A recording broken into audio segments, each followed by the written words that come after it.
Yes, I'm finally making this video. Charles Oliveira versus Michael Chandler has been announced as the next fight to take place in the lightweight division, and in fact, they will be fighting for a vacant lightweight world championship. Yes, that's right, Khabib has now officially retired. You guys know the news already. This video is late to come out, so I'm going to try and get right down to business, okay? Charles Oliveira versus Michael Chandler is taking place next for the world championship. I'm going to try and tell you guys why I believe this is the best fight possible to take place for a world championship in the 155-pound division. And also I'm going to tell you guys who I believe is going to win the fight, but we'll get to that in a second. Let's discuss right now why I believe this is the best fight to make right now for a lightweight world championship. In my opinion, I would ideally not crown a champion yet. The longer the time that we spend figuring out who the best guy in the lightweight division is before we crown a champion, the better, in my opinion. Otherwise you get someone who's a paper champion that no one really considers as an actual champ because they haven't really done the work for it.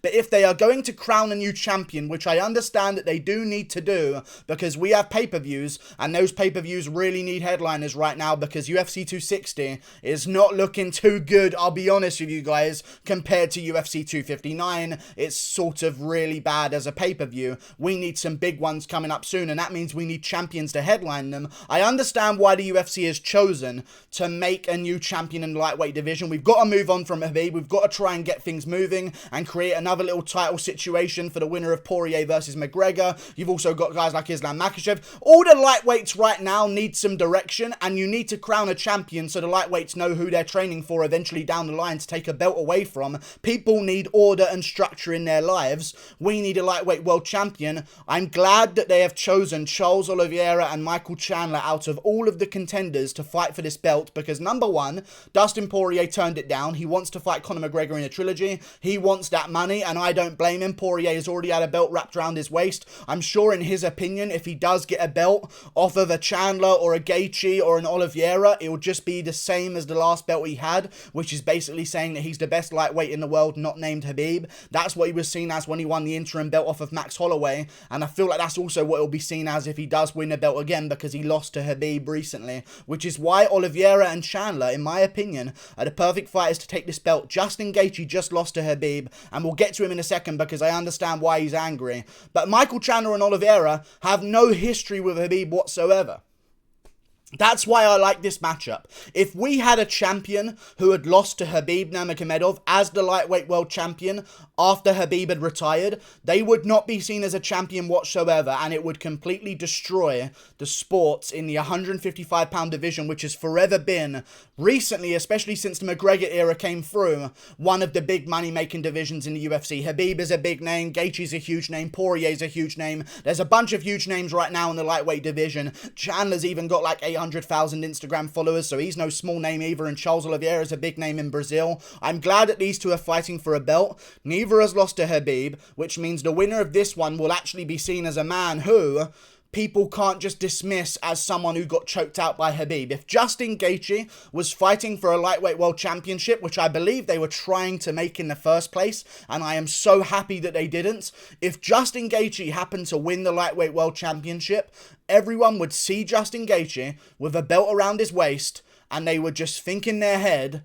him getting triangled by Khabib and going out cold, and how dominant that Khabib performance was. We need someone who has no history with Khabib. We need to try and remove the cloud of Khabib over the division. Now, I know Khabib fans kind of want there to be the Khabib cloud over the division, but I feel like, you know the bald guy from Game of Thrones that just walks around and he says he's got his little birds everywhere? I feel like that guy, the good of the realm. You know what I mean? I feel like I want what's best for the UFC right now. And what's best for the UFC is to have a guy who's a champion who has not lost to Khabib. I love Oliveira versus Chandler. I think it's a great matchup. I think they're both dangerous. In fact, Chandler said it best after he beat Dan Hooker. Dustin Poirier sort of dismissed Chandler as a contender in the lightweight division after he beat Dan Hooker.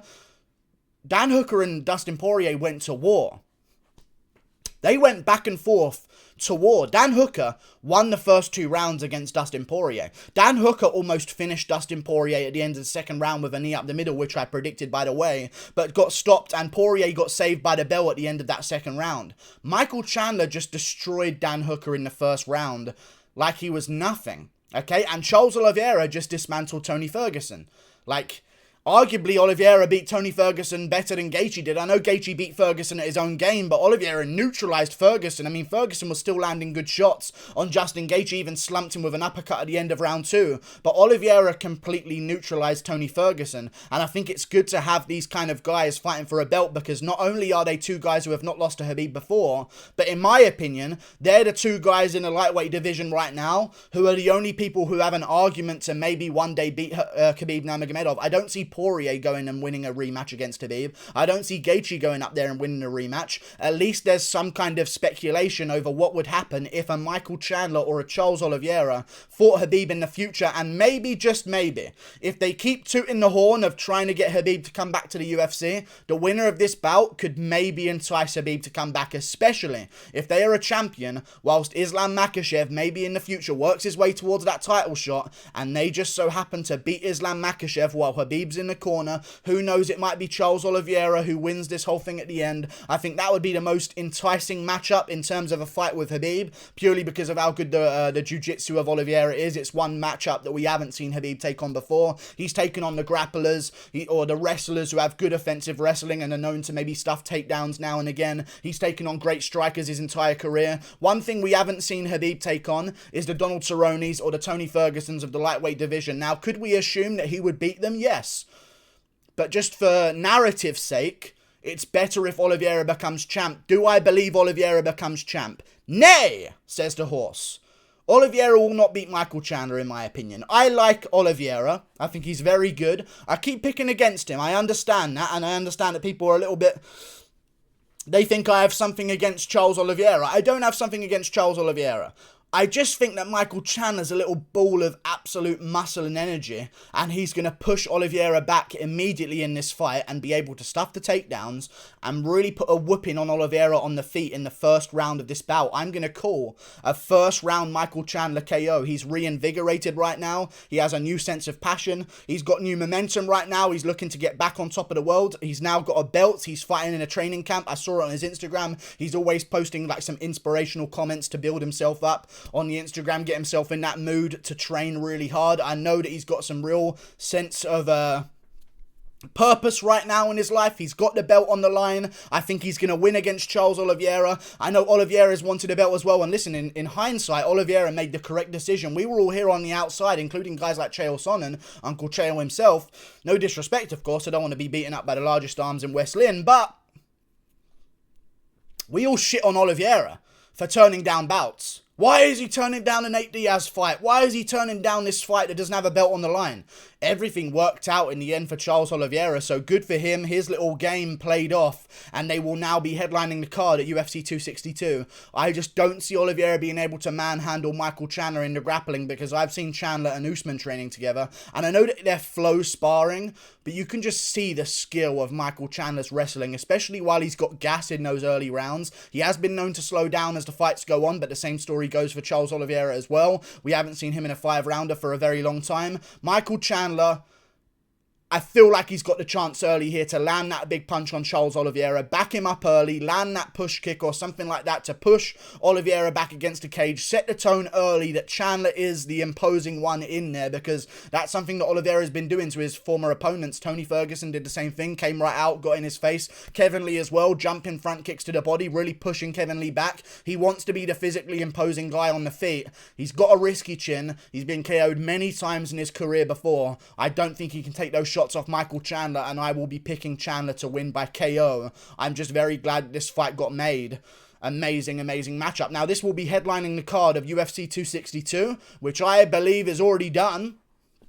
It's already done. I know guys can't really tell the schedules online because it's only a $10 billion company. But don't worry, this random YouTube channel has all of the fights listed down for you. UFC 262, as it stands right now, has Charles Oliveira versus Michael Chandler in the main event. In my opinion, this is not official. Alexander Volkanovski versus Brian Ortega will be rescheduled to this date as the co-main event, and I think that's a great thing to do. Then, in the feature fight of the card, you've got Tony Ferguson versus Beneil Dariush. Great fight as well. The fourth fight down on the main card, you've got Jack Hermansson versus Edmund Shahbazyan. Great fight. And then to open up the main card, you've got Shane Burgos versus Edson Barboza. You know why I love the layout of this card so much? We just lost Volkanovski versus Ortega off the card at 260. We can't have these cards continue to fall out, especially in the title fights.